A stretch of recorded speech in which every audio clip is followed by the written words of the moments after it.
Serial numbered cards will list the number of cards printed for that parallel or variant along with the serial number of the specific card. For example, a card listed with a serial number of 49 of 99 means that there are 99 copies of the parallel or variant in circulation, and the specific card is the 49th card printed of the parallel or variant. Here's a Shohei Ohtani purple refractor card from the 2019 Topps Baseball Silver Pack 1984 Chrome set. This card is serial number 23 of the 75 copies made.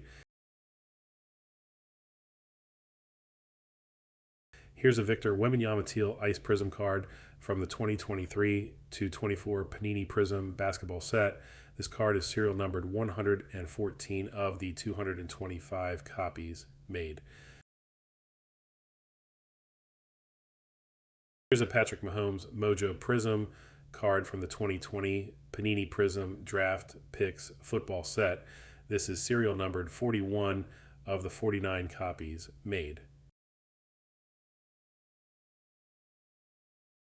And here's a Kylian Mbappe ultra rare purple card from the 2023 to 24 Topps UEFA Club Competition set.